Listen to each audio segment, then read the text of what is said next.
Jangan lupa like, komen, dan subscribe channel YouTube TVRI Bengkulu dan nyalakan lonceng notifikasinya.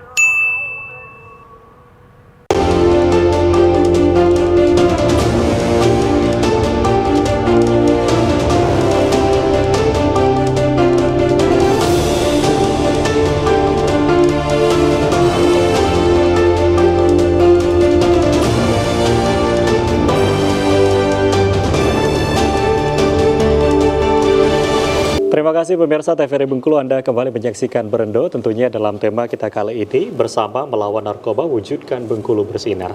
Nah, tadi sempat kita membahas banyak sekali sebetulnya faktor-faktor gitu ya Bu yang bisa mempengaruhi seorang anak ini atau mungkin seseorang bisa terjerumus ke kasus narkotika itu sendiri. Salah satunya adalah mungkin pengaruh dari keluarga, mungkin ada tekanan dan lain sebagainya.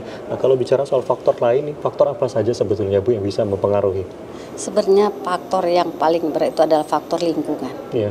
Lingkungan itu baik lingkungan pertemanan ya, karena yang paling besar memang lingkungan pertemanan. Anak-anak muda itu mereka biasanya ada geng-geng gitu. Nah, si geng ini biasanya kalau sudah seperti yang marak ya, bukannya ini ada geng-geng tertentu. Nah, geng tertentu ada juga yang menjadi penyalahguna narkotika.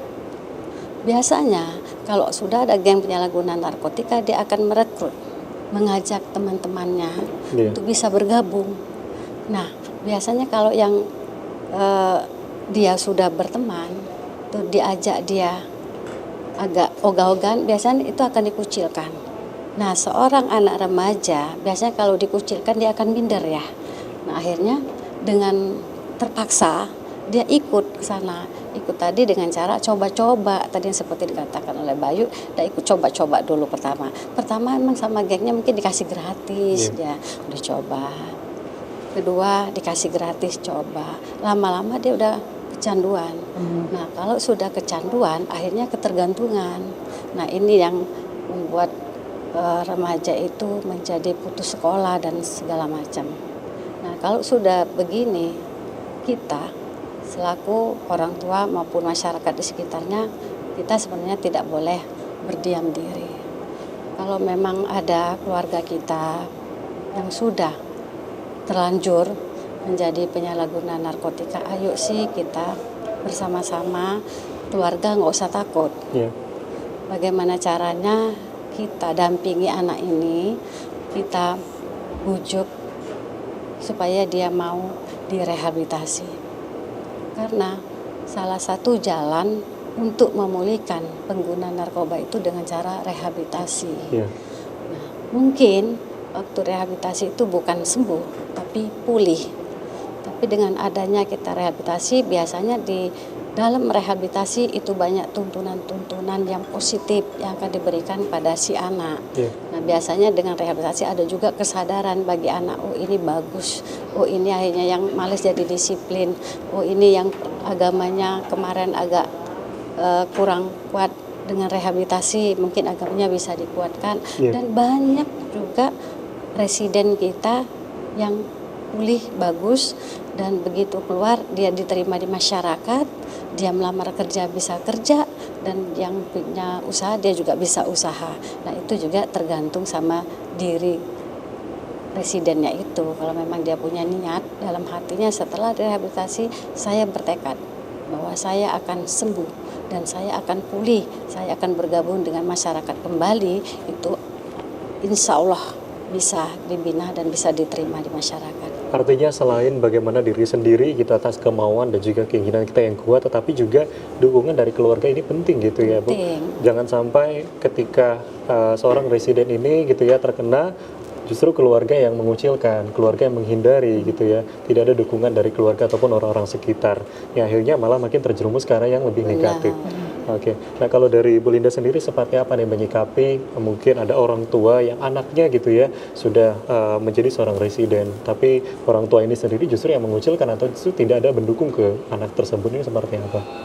Itulah tadi yang seperti saya katakan bahwa orang tua baik ayah atau ibu juga harus banyak mencari informasi gitu tentang ya narkoba ini emang menyerangnya tuh kan dari mulai usia usia ABG ya, remaja gitu, malah mungkin anak SD juga sekarang sudah mulai jadi sasaran gitu. Jadi kalaupun misalnya salah satu anggota keluarga kita, misalnya anak kita yang udah ciri-ciri mendekati ke sana, orang tua juga jangan malu untuk melaporkan. Sekarang di Bengkulu juga banyak kan IPWL, institusi penerima wajib lapor gitu ya, atau mau langsung ke BNN juga. Satu, orang tuanya nggak usah malu. Terus anak tersebut jangan dikucilkan, dirangkul hatinya, malah kalau bisa perhatiannya lebih gitu, lebih ekstra gitu ya. Nanti kan jadi kita juga bisa menggali informasi, kenapa sih kok jadi kayak gini.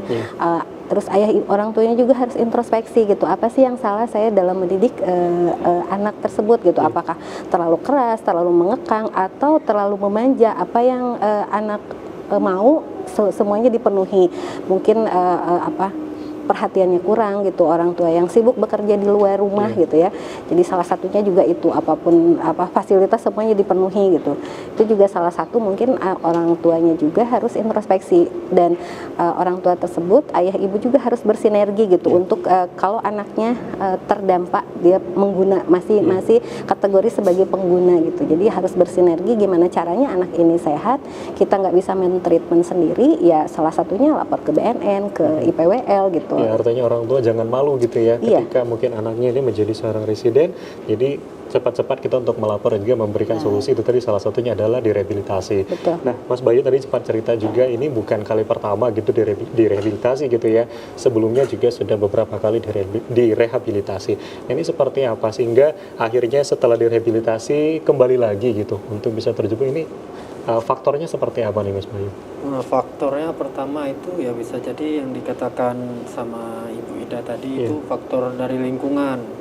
Karena kita ya nggak bisa jauh dari lingkungan kita kan, masih ada di lingkungan itu teman yang make.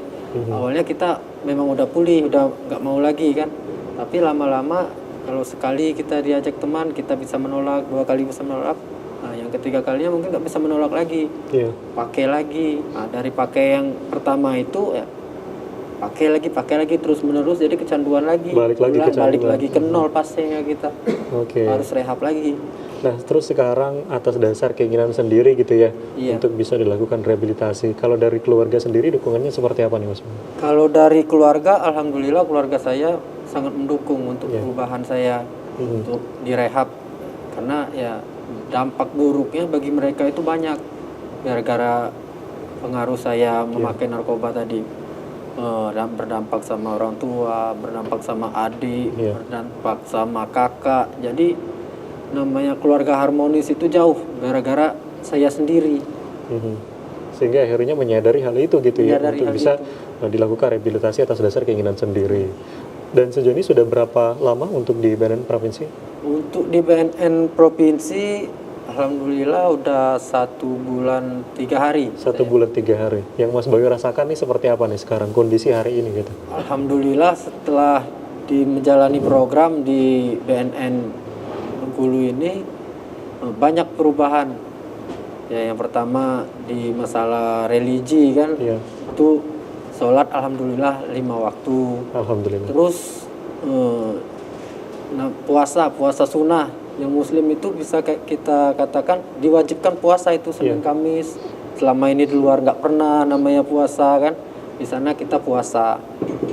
Penerimaan diri kita udah mulai besar. Jadi di sana kan sistemnya kita itu pemangkasan perilaku berkomunitas. Jadi dari residen sama residen memangkas perilaku familinya yang salah. Jadi penerimaan diri saya pribadi udah mulai menerima apapun itu kritikan, saran dari teman-teman residen lainnya. Ya, artinya sudah banyak sekali manfaat gitu yang didapat gitu ya Bu. Ini salah satu contoh residen gitu yang ditangani langsung oleh BNN Provinsi Bengkulu. Baik, kita akan break, nanti kita lanjutkan kembali. Pemirsa TVRI Bengkulu, jangan kemana-mana, kami akan kembali tetap di Berendo.